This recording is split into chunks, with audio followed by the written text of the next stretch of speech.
All right, welcome back to MMA Al Dente. I'm here to talk to you guys about Nate Maness, whose first name is Joseph, by the way. Joseph Nathan Maness, I believe. And he's fighting Tagir Ulanbekov. Tagir Ulanbekov is coming off a loss to Tim Elliott in a razor-thin fight. Could have gone either way. And before that, he beat Alan Nascimento and Bruno Silva inside the octagon.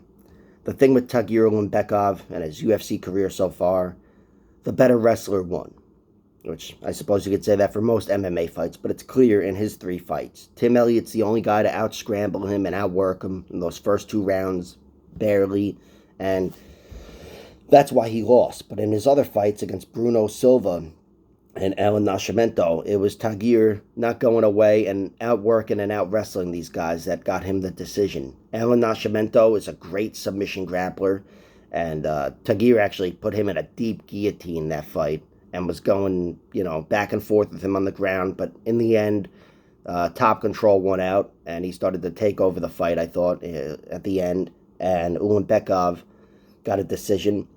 And against Bruno Silva kicked the shit out of his legs. I mean, his legs were chopped up in round one, and he still fought through it and won a decision. And he took it all the way to round three. He was taking leg kicks, and he showed a lot of toughness there. It's a different kind of toughness, but it's toughness. So that was a really gritty performance from Ulanbekov. And now he's fighting Nate Maness, who's coming down in weight from bantamweight, coming to flyweight. I don't know how it's going to look for him or whatever. I thought, he was a big guy at bantamweight, and now I realize he wasn't a big guy. I do that all the time. But here he is coming to flyweight. We'll see how he makes the cut. But Nate Maness, I'm a fan of his. I really like what I've seen from him. Inside the octagon, he's had two beautiful comebacks. Knockout over Tony Gravely, who knocked him half dead in round one. And a submission over Luke Sanders, who, in typical Luke Sanders fashion, beat the shit out of him in round one.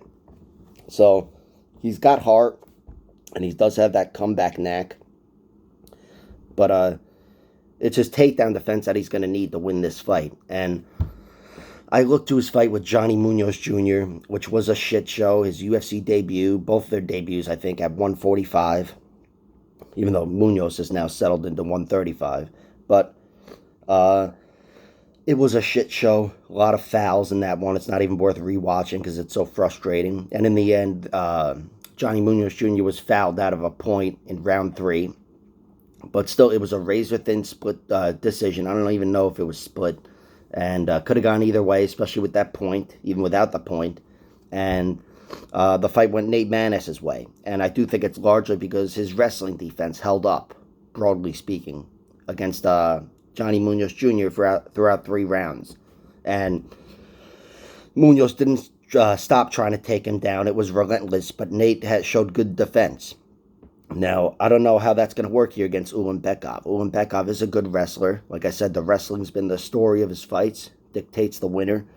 But Nate Maness, with his size, his wrestling defense that he's shown, even though I don't think it's great particularly, but he's shown that he can defend takedowns for 15 minutes. And in general, I feel like he's a guy who gets stronger.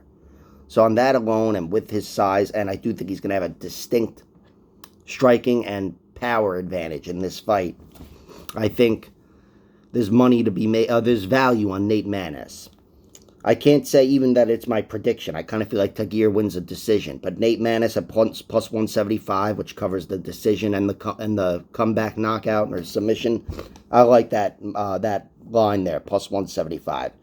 So I've played it.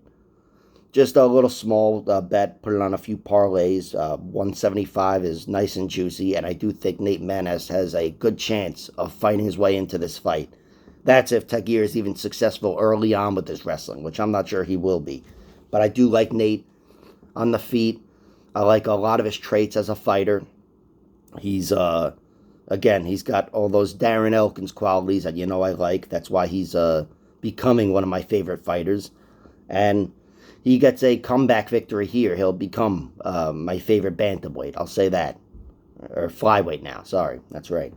But yeah, so we'll see what happens. Again, if I had to give you a prediction, I'd go Tagir wins a decision. But I put a small bet or two on Nate Maness plus 175. because there's definitely room for him to win this fight here.